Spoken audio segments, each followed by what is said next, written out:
is Voice of Mira. This is Voice of Mira. Hello everyone. I'm Atrin. and I'm Betty. You are listening to the first episode of Abroad and Beyond. This is the podcast that will take you on a journey across the globe through the eyes of those who have chosen to make their home away from home. Whether you are an expat yourself, dreaming of living in another country, or just curious about different cultures and experiences, this podcast is for you. Join us as we explore the challenges, triumphs, and everyday adventures of life across borders. Let's embark on this journey together.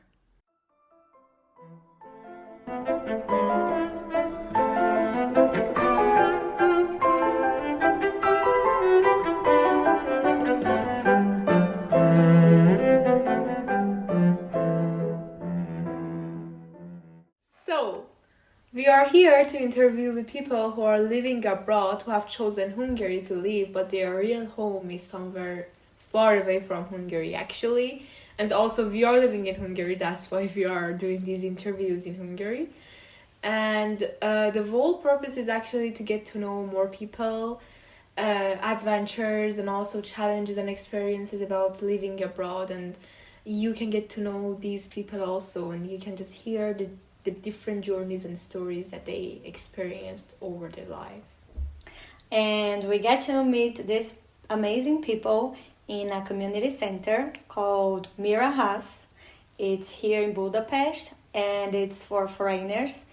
There are different activities every month. There are Hungarian classes.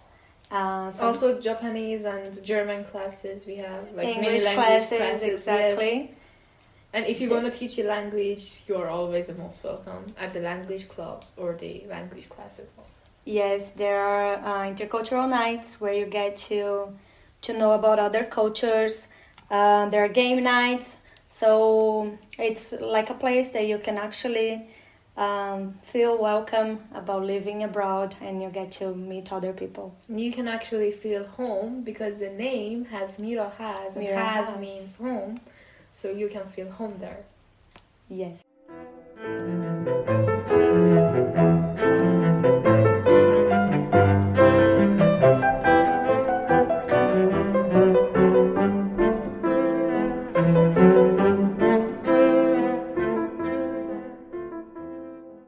And for the first episode, we are having a conversation, just so you get to know Atri and I. And let's start with Atrin. Atrin, can you tell me more about yourself and maybe a little bit about your life in your home country? Sure. I was born in November 2008, so now currently I am 15 years old, which is half the age that Betty has. Hey, you don't have to tell it yet. And yeah, I was born and raised in the capital city Tehran of Iran. And I'd say that I had a pinky childhood. And I say that because my room's furniture were pink and grey, so I just remember that. And my room had a complete wall, like out of glass. So the wall was window, and it actually had a door to balcony. And did you actually like pink? No, like when I was a child, I wasn't really a girlish girl, like doing princess stuff or wearing. I mean, like I like to, but Playing with dolls? No, I wasn't really that kind of person. I liked guns or these kind of things. It was just the room. Yeah, and the thing was, actually I wasn't really into playing, but watching TV. So I just preferred to watch cartoons. I loved SpongeBob. We had a dozen of, so at that time so in my country at that time there was no kind of online platforms where you can see or watch something. Yes. And at least it wasn't available to everyone. So we had DVDs. And at that time, when the cartoons were released, when the animations were released, they were on DVDs, and I had a dozen of SpongeBob DVDs, and all of the dialogues. My family actually memorized them. They could just say them because so the whole family would watch it together, not just No. I watched it, they heard it, and because it was just a repeating process. I just watched it a lot of times.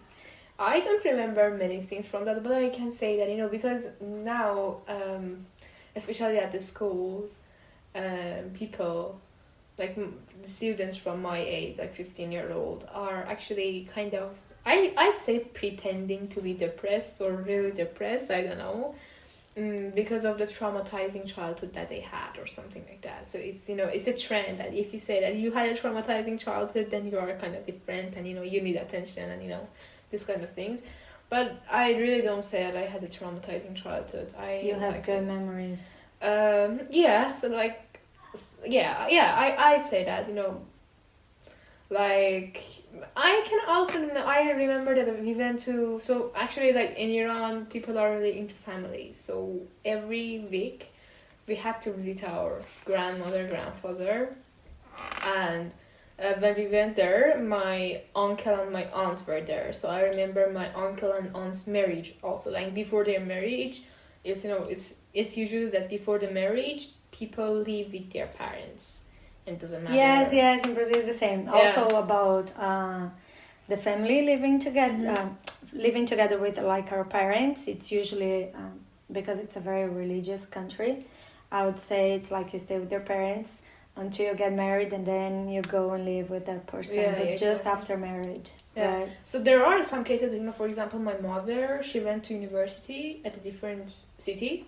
At that time, it was a really big step in our family, but she wasn't married yet. So it can happen, it's not like you have to stay at the home. But at that time, I could remember, it was general that, we were living together. And you would spend a lot of time with your Yeah, like I can family. remember my aunts, because from the mother's side, I am actually the first grandchild.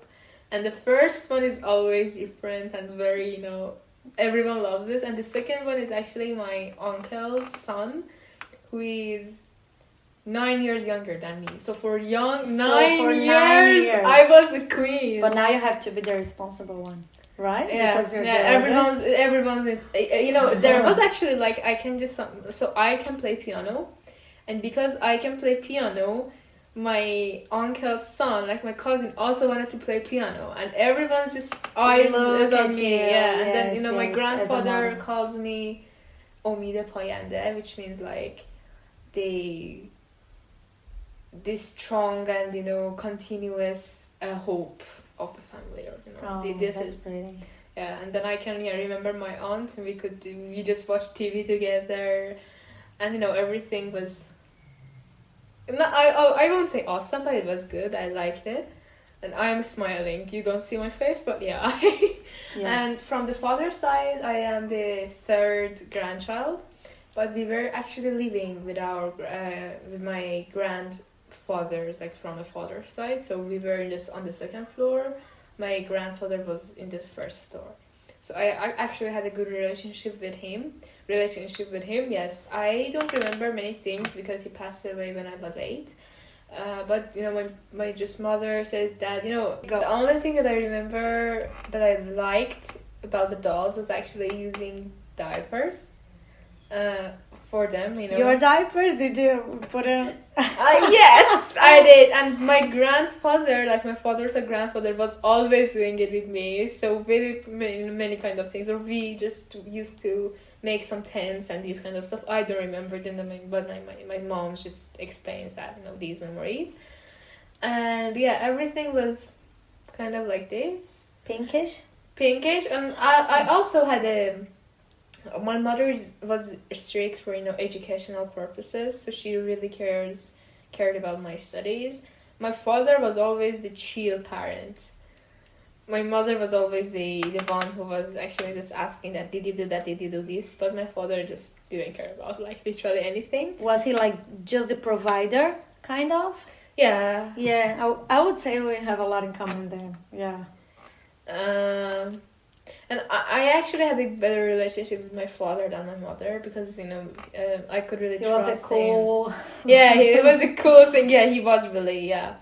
And, yeah, I was the first, daughter, and fathers like daughters, and, I actually am some kind of... So you were the daddy's girl? Yeah, but the problem is my father passed away when I was 9. And now I just feel a little bit regretful because I think that I wasn't the girlish girl. Like now my sister is very girly. She has the different methods and techniques that she's very How old is your sister? 7, I'd say. So yeah, she's just very girlish. I wasn't. And whenever I just called my dad, it was on purpose of, can you buy some DVDs when you get home? And then he was very excited. So the first time that I called him, he called my mom immediately. My mother was explaining that. Yeah, like my mother's name is Sogan. Like, Sogan, you didn't know that Atrin called me today? And my mother was like, okay, and what did she say? And he said, she said that buy me a DVD, but it doesn't matter. She called me, and these kind of things. So I'm actually kind of regretful that I wasn't that girlish girl. But yeah, when I was 9, my father passed away, and that wasn't it. So I don't say that I was very, very, very upset or something because I really couldn't understand what's happening. I was only 9. So if it was now, it would be completely terrible and different. But at that time, I was very upset and sad, but I just got along with it. I just accepted it much sooner than everyone. Like, on the third day or fourth day, I was kind of normal. I wasn't crying anymore, I can say. And there's actually a thing that after someone's death in Iran, it's just kind of a thing that you saw him or her when you sleep in your dreams. And it's they say that when you do this, their soul is connected to you or something like that. And I was the first one who actually dreamt of my father. So the first night after his death, he just came to my dream and he said that so I was just asking him like, wasn't you dead or something like that? Weren't you dead? And these kind of things. And he was like, no, you are wrong. I'm always with you, and these kind of things. That's pretty. That's beautiful. Yeah, but the consequences of that event in my life was much more than the event itself. So it affected my psychological, I'd say, like mental health unconsciously. So I didn't know about it, but I was constantly angry, a little bit depressed in my own. And also at that time we were living, so my sister was only 6 months old and my mother needed to go to work, and so I couldn't really take care of my sister. So my aunt was living kind of with us, my father's sister, to help. And because she wasn't married, there wasn't any other choice, and that was pretty terrible because I needed attention on me, but there was no attention on me. And that time I'd say the pinkish changed to dark blue, like, or indigo-ish. Indigo, you even know that. Right color. Then I can remember that the one of the good things that I had when I was at that time was actually BTS, if you know them. Yes. Yeah. like 4 years ago. Exactly. So I started actually like liking them 4 years ago. I'd say yes, it's been 4 years. At that time I started, and they were kind of the bubble. Wow, they helped you through the my mother was like, okay, you're just wasting your time and these kind of stuff. They were worried that it will hurt me educationally, but it was really the bubble that I could just get into and understand nothing, like when you're drunk or something like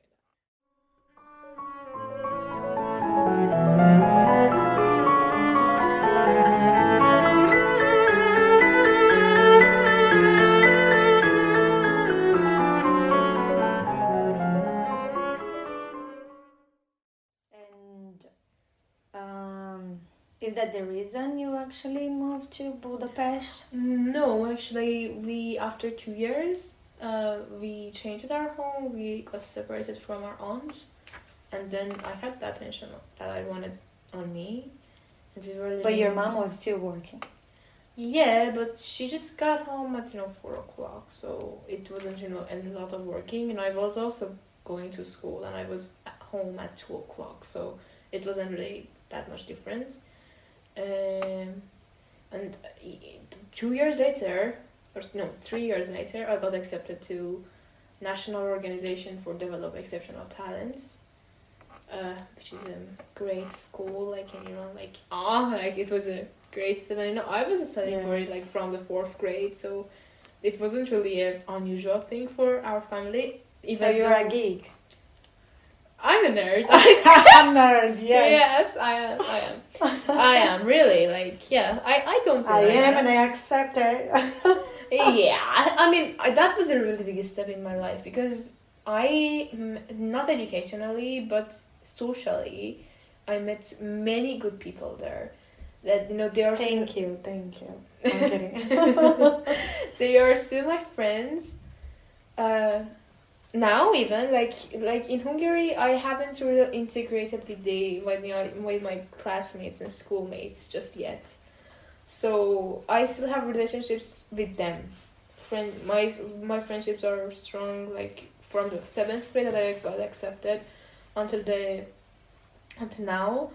And yeah, it was a very good school. I was very happy with I was complaining about how the school taught, because it was a little bit less strict than the other branches of that organization, because it's an organization, it's not only one school. It has many other branches, and the other branches were very strict, but mine wasn't. They were more into like social studies, humanities, and how to have a good life in future and these kind of stuff. In that way, it was an amazing school. But in sciences or maths, which my mother was very focusing on them, they were good, but we believed that not good enough. So the first year was full of complaints, and then the second year I just believed that, oh my god, this is a great place. But so the schools start from October in Iran, and in December we moved to Hungary. And moving to a European country in Iran is a really, really long process.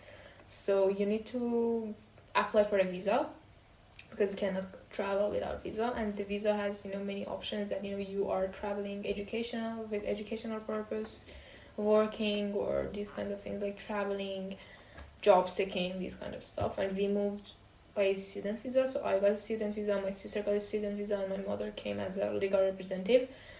It was a really long process, and we were constantly running from the translators to lawyer to embassy. You have to go to embassy, you have to have a good conversation. I was also worried that, oh my god, what will happen in my next school and these kind of stuff.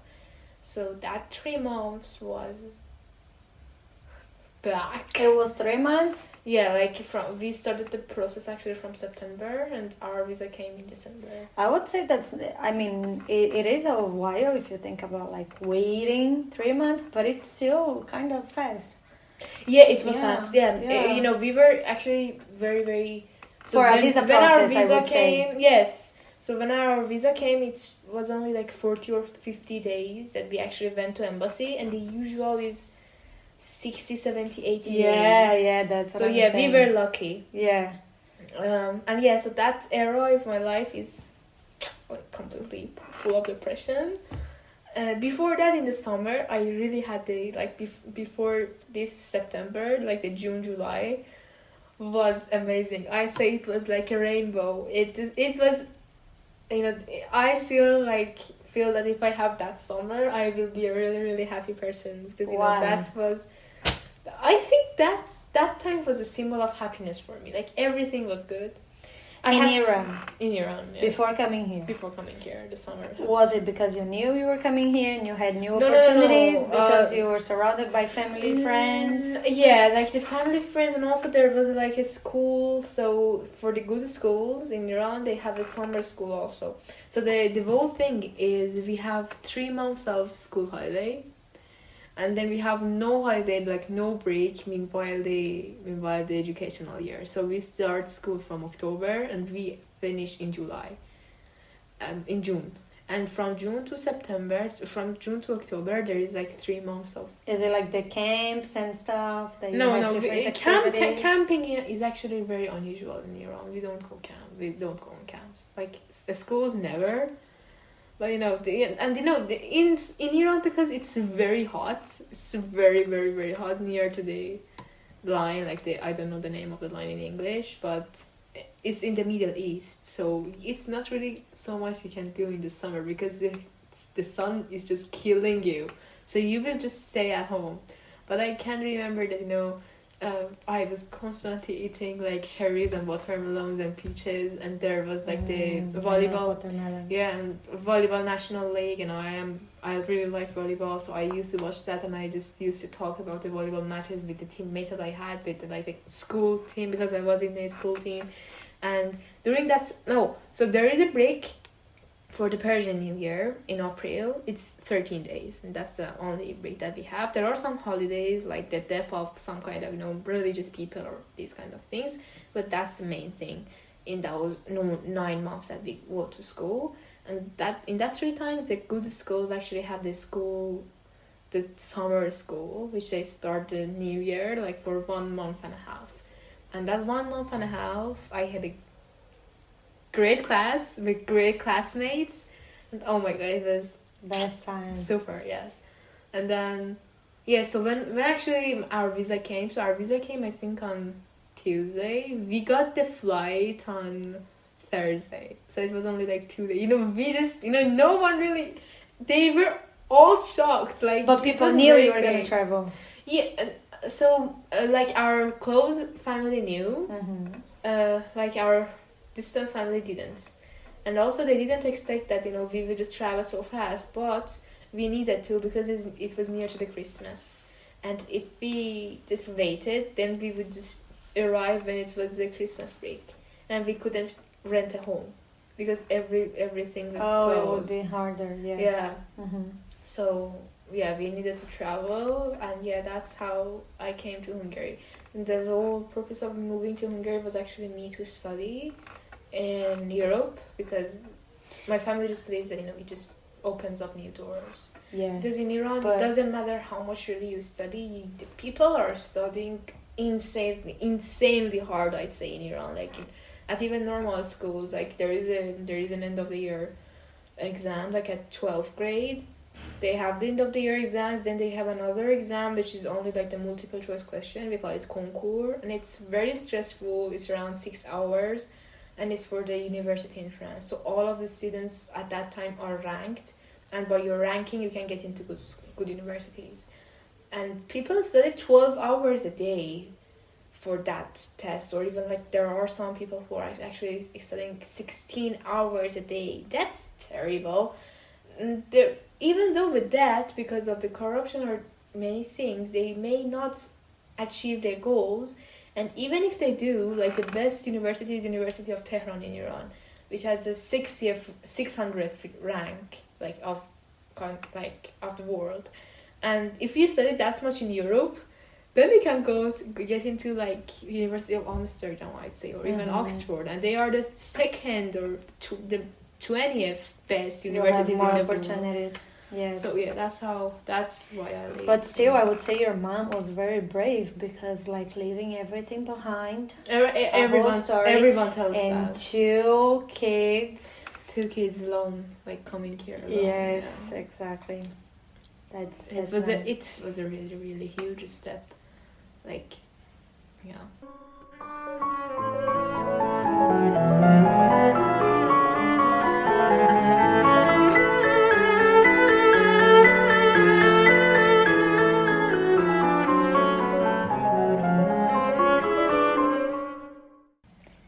And how is life in Budapest? How is everything so far? Now I'd say good. The first year was so I have a good year at school. I really don't have problems with the school. School is always my second home. Always. The international school was good. I showed that I'm a nerd. A good You student. proved right. Yeah, in the first week. So in the first week they sent me, actually, so I was in year 9, but they sent me to year 11 maths. Wow. Yeah, because they just said that, okay, you are different. You have a different brain. I was good with the studies. So it was like, I had the Christmas break to study in English because I knew English, I knew how to speak, but the studying in English, like academically, is completely different than speaking English or any language. It's like the language that you use at school is very different than the language that you use like daily. Like things like physical quantities or biological terms or these kind of things. I really didn't know them. I actually had a 3 weeks to actually study for them because I had some papers from the school and it was good. So when I actually arrived to school, there was actually no problem with my English. It progressed very fast because everything was in English. And you're a nerd. But yeah, no, I didn't study English language. I think if you are studying English language, you should not focus on the language itself, but just doing something in English. And the English will just come up with doing something. Oh my god, does this apply for other languages? Because I'm trying to learn French and it's not as easy as the other languages I've learned. I don't know why. I think you have to go to a French school or French university. I need to live in France. Yeah. But for me, and the one thing that I was proud about, it was like I was the one. So when I arrived to school, they didn't send me to English as a second language or English like preparation classes, even for English history and English literature. So the first session I was at the English literature class, and it was so usually it's like that. So when people arrive, as long as they are not American or English, they usually go to English as second language. Yeah, but I didn't. And that was good, but the whole adoption thing was then I started to go to Mira. That was actually like the big door for me because I started Hungarian classes there. Also, you didn't have Hungarian classes at school? No, nothing. Oh, it was a British curriculum, like. But all the classes were in English. Yes, there were Hungarian classes, but only for Hungarians. Like Hungarian literature, grammar, and history, because they may want to leave the all school. The courses in Hungarian, but for you everything was in English. No, for them also sciences and maths was all in English. Like everything was in English. Okay. They had some extra classes in Hungarian. Yeah. Which I didn't need to take. I couldn't even take. Yeah. Yeah, and that happened. Then you were searching for Hungarian classes? Yes. The reason was I wanted to change my school from the international one because the tuition fee is insane. It's 16,000 euros per year. And with that you can go to university. It's insane. And also I didn't just feel that, we didn't even have a proper laboratory at our school with that much tuition. The teachers were amazing. Like I can say they were one of the group was one of the best teachers that I had. I won't say the best teachers because I had also good teachers back in Iran because it was organization, but their teachers were very supporting, very welcoming, very helping. But I just felt that it doesn't worth it, and I wanted to change my school, and I started to, and I also just wanted to learn Hungarian and integrate with the society. So I started to search for Hungarian schools, but I didn't know Hungarian, and I was actually at a bad age. So at that time, I was at year 9, but proper was the 8th grade because at my school they have the year 13 because they start school 1 year earlier. So the kindergarten or preschool year is called year 1. Because of that, the 12th grade, which is the last grade, is called year 13 there. So year 9 was equal to 8th grade, and 8th grade Hungarians know it's a grade that you have to take an exam, which is like all the country has to take it in maths and Hungarian literature, and then you are not ranked, but by that you can choose the school that you want to go, and by that the good schools accept good students. You have to have a high score, and I didn't do that, and all of the schools asked for that actually, and I had nothing. So there were actually, because of your Hungarian. Yeah, and I couldn't really do it because it was Hungarian literature and this stuff. So I was actually like, okay, I don't have it. Should I go to 7th grade again to study Hungarian and do the test? Or can I go to 9th grade?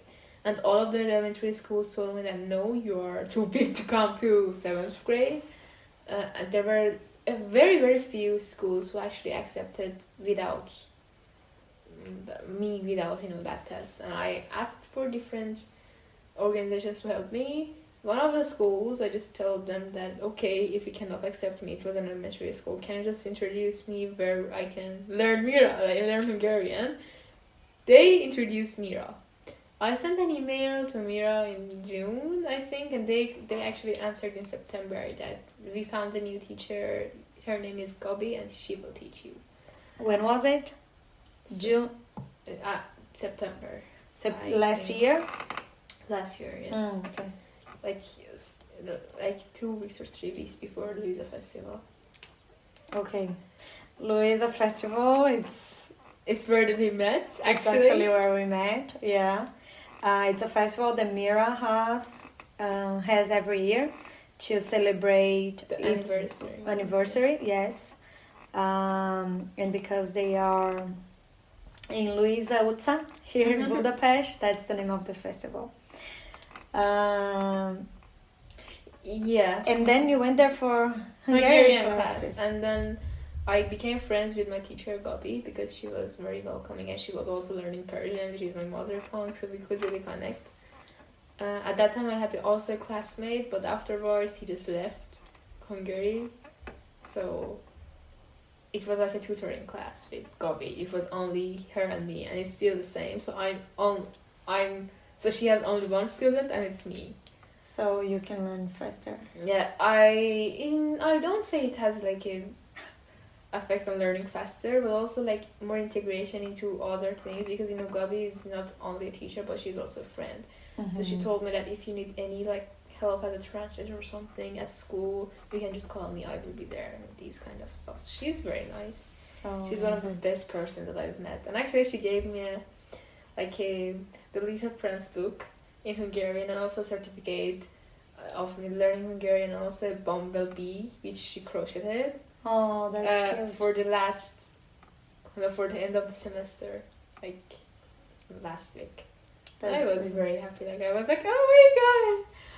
How is the Hungarian classes going? Good. Now I actually did a placement test because Gabi was very curious at how much I progressed, because when the semester started, I didn't know anything. I was a beginner, so I couldn't really do a placement test. Now I'm B1. Oh, for Hungarian, that's so huge. Yes, I can understand like 80% of the conversations at school, and I can answer like. So you have Hungarian classes now? No. At school? At school, yeah. No. Yeah, I was actually explaining that. Yeah, I was seeking for schools also, so that's how I got into Mira, but so I decided to stay for the first semester until January at the international school, and then I would just change it to the school that I'm going to now. Like, it's a state school, and the state school, the problem was the state schools are not yet really prepared to take in foreigners. So the minimum thing that they can do is, because we don't need to take Hungarian literature, Hungarian grammar, and Hungarian history is mandatory, but those two are not. They could have just have Hungarian as a second language classes for us instead of that classes, but there was none. I had to stay at Hungarian literature, Hungarian grammar, and the teachers were very left alone with handling everything by themselves. So everyone, actually, like at our classroom, everyone is constantly on their phone. They don't really pay attention to the teacher, and the teacher says nothing, especially to the foreigners. So for the Hungarians, they can just say something, like, they can have no excuses, students, but we can, and teachers know that, and they cannot really do anything. It's just, the whole class is just out of your control, I would say. And for me as a person, for me as a nerd, that was terrible it is still terrible, like, because It affects school, your performance. yeah. Also, the school was the second home for me always, and I really couldn't. So, if I want to sum up all of the conversations that I had with the Hungarian classmates that I have at that classroom, it will be less than one A4 page for 5 months. I think they barely know, and they know my name, but it is the only thing that they know about me. They don't know that I understand their language. They think that I understand nothing, and I don't tell them that I'm understanding what they're saying because it's actually useful. And this kind of thing. So yeah, I had a good relationship with some teachers, but I just felt that it's not my place because the school actually doesn't want the students to have that exam results that I told you in the 8th grade, and that really shows that the school rank is just very at the bottom.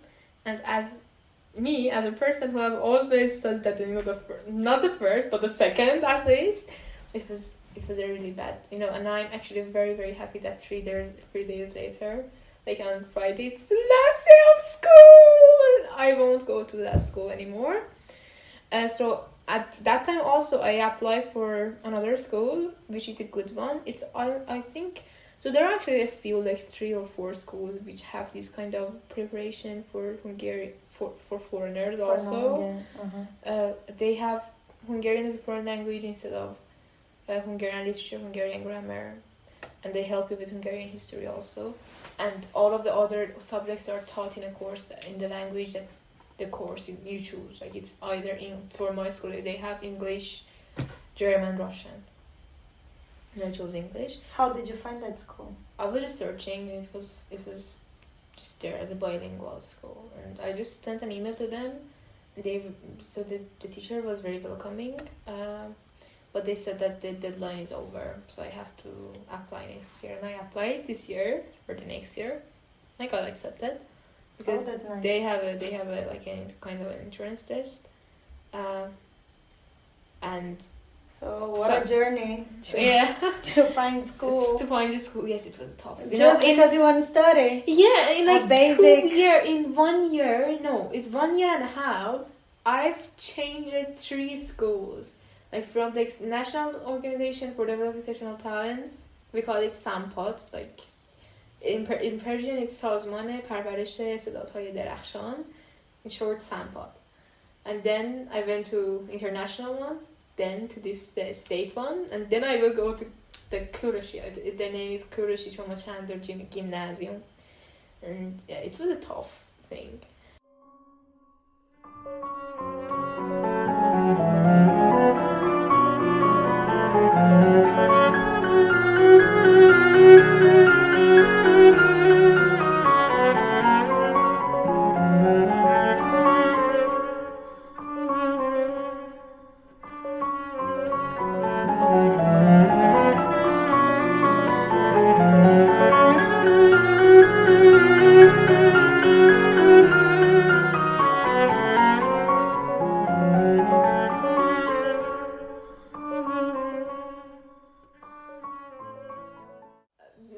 Whenever I'm just thinking that did I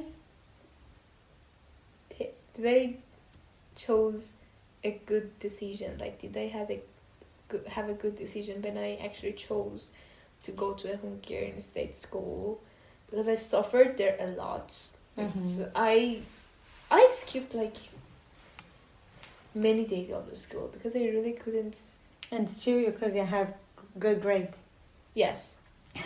Yes, that was a good thing. Yes, because I didn't really study. I mean, but that shouldn't be the occasion, right? You should go to school every day. Actually, like I say that, I skipped school once a week, but the thing was actually I wasn't jobless, or it wasn't like I don't study. I was studying for my English diploma exams meanwhile, which was my international school curriculum, but I could do it even when I was out of school. And that was the thing. So it was actually like I'm never jobless. I'm always studying because I'm a nerd. I cannot live without studying.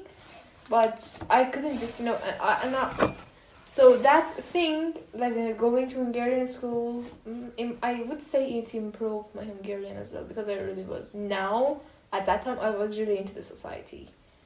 And that's, so I went to Kuroshi. I had a conversation with the director, and actually it costs. So for Hungarians, it's free, but for classes as for non-Hungarians, like the Hungarian is a foreign language classes, because they also have a mentor who will help you to integrate culturally with the country, and they're very supporting.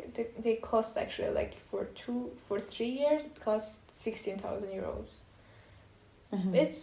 It's a better price for 16,000 euros comparing to 16,000 euros per year, like for the international one. But it's still,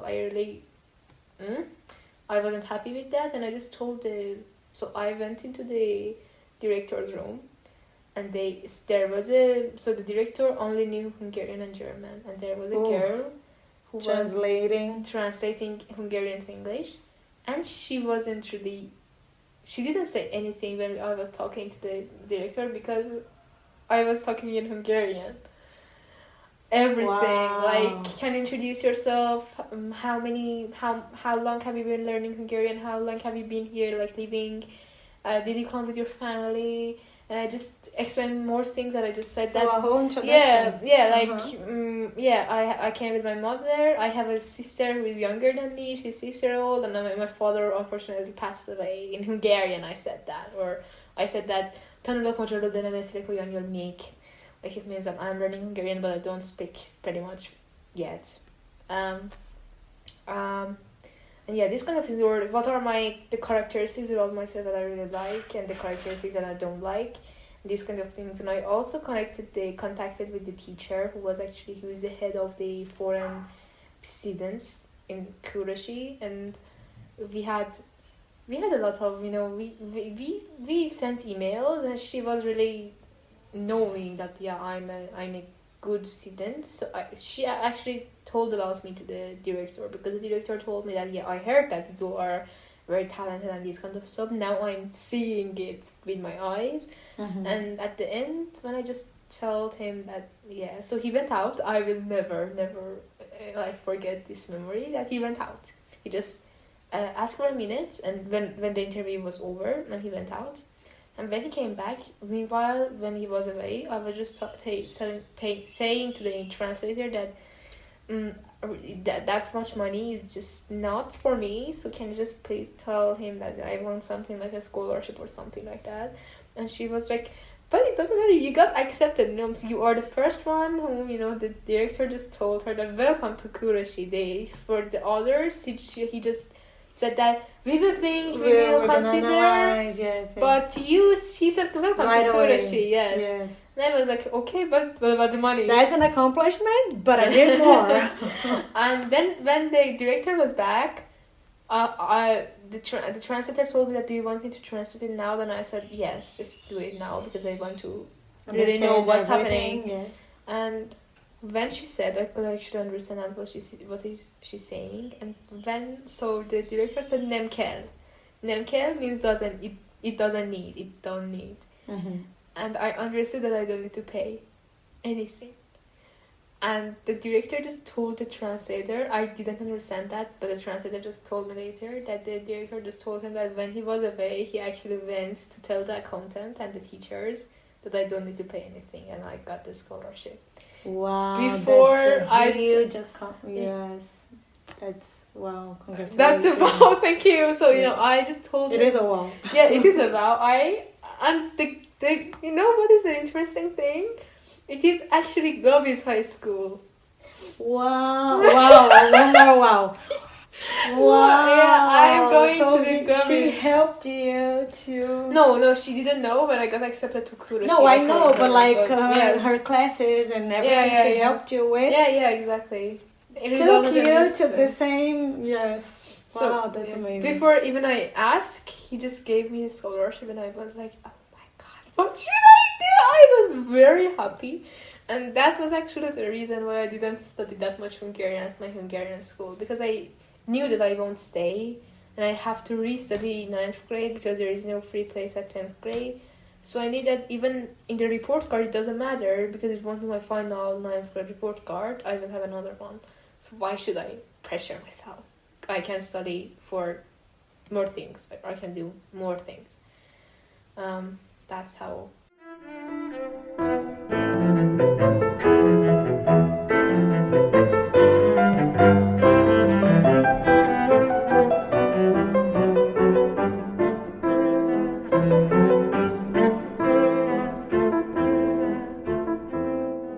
Mine. Cool. Wow, what a journey. Babe, Are you 15? Aren't you like 25 or 45 is what I can say. Now I'm I'd say kidding. that my life is, what color? yeah, I'm thinking. I'd say like Persian blue going to green. Green. Like, And what's the light color green. of happiness for you? Yellow. Yellow. You It's- want to make it to yellow? Yeah, it's going here. I think in this summer it will be yellow because, so last summer I just realized. Oh, so yellow because of the sun? Yes, the sunlight. That's why summer. I also hate sun, but I like it at the same time. So it's just a. So if there is a. Is it because it brings you some home feeling? I Huh. also like when the sunlight is shining, you know, it's just on me. I say that I feel that I'm the same as the waves. Like I am the sun. We are the same thing. We have a unity together. That's why I like it. And there's actually I can't remember the lyrics, like from RM, who is a leader of BTS. He has a song like named Seoul, like the capital city of South Korea.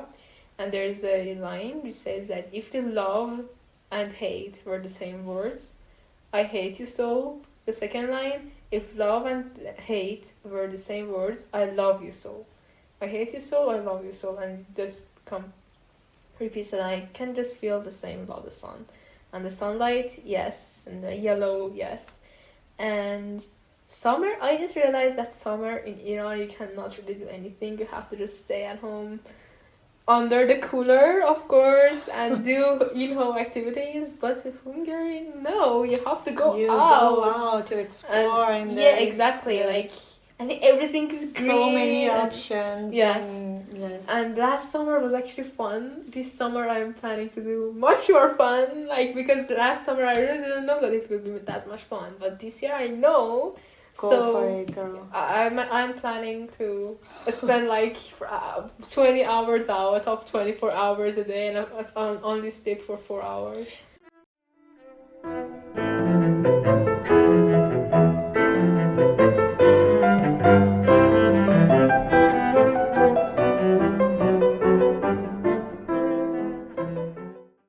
And question, do you have like a motto, sentence that you take with you? Yeah. Can you share it with us? Yeah, sure. So I believe in that if you don't try it, you won't know. I always go. Deep. Yeah, I always go for trying. I'm a risky person. I say that if you don't try, you won't know. So just go into it. If you can't, just step out of it. And have fun along the way. Yeah, Of course, right? but 100% of the time, so there has been no time that I couldn't do something. I am kind of like you. I'm always busy. I am known for like, it's all about the experience. So let's do it and see how it goes. Yeah. So yeah, it's, I mean, maybe that's why we're here doing that together. So there is an expression in Persian. It's like دلتو به دریا بزن. Del means like your soul, your heart, everything together. Like it has a deep meaning. But that also means like abdomen. Mm-hmm. Del to is like your del, like your heart and thing. Mm-hmm. Darya is sea. Bezan actually like in the verb means heating something, but دلتو به دریا بزن means just go into the sea. Your whole body, your heart, everything. Yeah. Like go into the sea, see what's happening. This is kind of stuff. and enjoy the summer. Enjoy the sunlight. Yeah, sure. Okay, so because you are the first interviewed person, I want to thank you. But Even though it's our podcast. yes, but yeah. please stay here with me. Sure. And thank you so much for being here, for sharing your journey. Thank you so much. Sure. And let's stay together.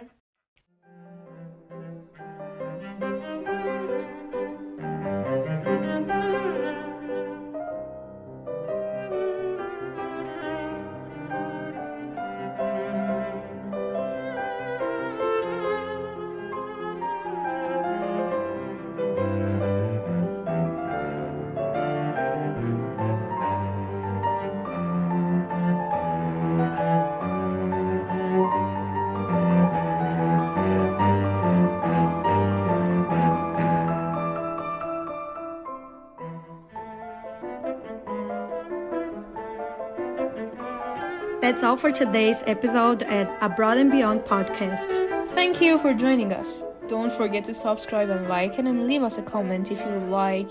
And remember, the world is full of amazing places and people. Until next time, keep exploring and stay curious.